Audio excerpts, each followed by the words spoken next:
Next on Done on a Weekend Projects, how to select the right grass for your yard.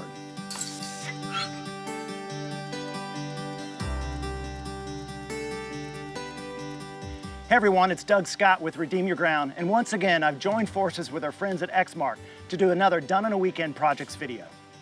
In today's video, I'm going to provide you with information to help you choose the grass that's best for you. Now it may seem obvious, but choosing the right grass is important for a number of reasons. First, it ensures that you'll be able to do what you want to do in your yard. It also optimizes the chances of your lawn looking great, which also means healthy, and therefore it minimizes the amount of time, effort, and money you'll have to spend maintaining your lawn. So in a nutshell, in today's video we're going to cover several things. First, we're going to talk about the two different categories of grasses and the species of grass that fall into each, as well as a number of other factors you need to consider when choosing your grass. Now, before we move on, I need to set your expectations before you start your grass choosing efforts. You may have your heart set on a specific type of grass because of where you grew up, or because the Joneses down the street have a beautiful lawn and they grow XYZ grass. So what's best for your lawn depends on where you live now and the growing conditions of your yard, even if you live right across the street from the Joneses. So keep an open mind, and now let's get started.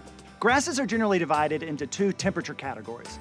First you have warm season grasses, and you have cool season grasses. As the name suggests, warm season grasses grow best in hot temperatures that reach 80 to 95 degrees. Zoysia, St. Augustine, Bahia grasses, and centipede grasses are warm season grasses that thrive best in hot humid areas, whereas Bermuda is a warm season grass that does best in hot arid areas. It's important to know that warm season grasses go dormant in the winter when temps consistently drop below 65 degrees.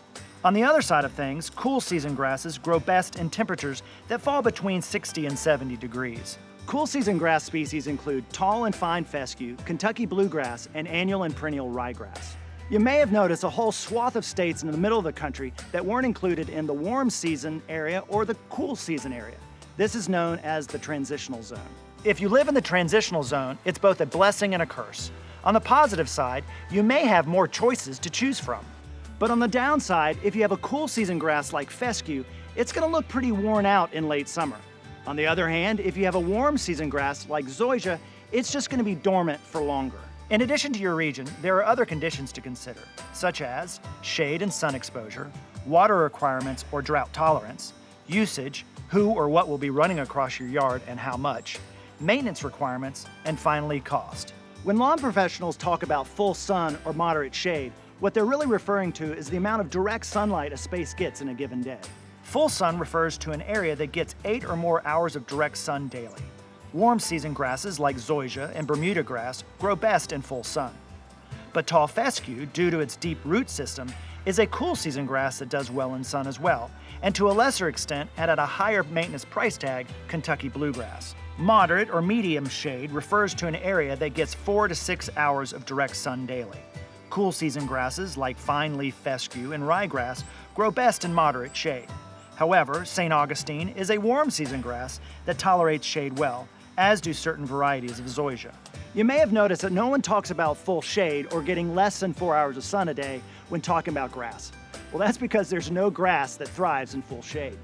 You also need to recognize that different types of grass require a different amount of water to thrive. In general, warm season grasses are most drought tolerant and require less water. Bermuda and Bahia grasses are the most drought tolerant, while St. Augustine and centipede are only fair. Cool season grasses like fescue and ryegrass are the least drought tolerant. Another condition you need to consider is who or what is going to be running across your lawn and how much. If your yard gets heavy use, you'll want to choose a dense turf grass like zoysia or Bermuda. Cool season grasses like fescue typically don't do well in high traffic areas where children play or dogs run. What's required to maintain a healthy lawn is also a factor you need to consider. Warm season grasses are considered easier to maintain because, as I said, they stand up to activity better and they require less water. Cool season grasses, on the other hand, are considered high maintenance, and that's largely because they don't form that dense carpet-like structure that their heat-loving brethren do. So you're going to have to spend more time dealing with weeds and thin spots, and you are going to need to water it more. I could spend an entire video talking about lawn maintenance, so we've made it easy for you. All you need to do is download the season-by-season maintenance calendar where we cover both warm and cool season grasses. Lastly, picking the right grass will help minimize maintenance costs. In general, cool season grasses cost less to install because you have the option to overseed. However, a cool season lawn costs more to maintain because you have to aerate and overseed every year, and you're more likely to have to contend with weeds and disease than with a warm season lawn. All right, that's a ton of information, I know, but hopefully it'll help you choose the grass that's best for you. Well, thanks for watching, and please be sure to check out our other Done in a Weekend project videos. I hope you have a great rest of the day, and if not already, I hope someday soon you'll be able to get outside and enjoy a beautiful, lush green lawn. Take care.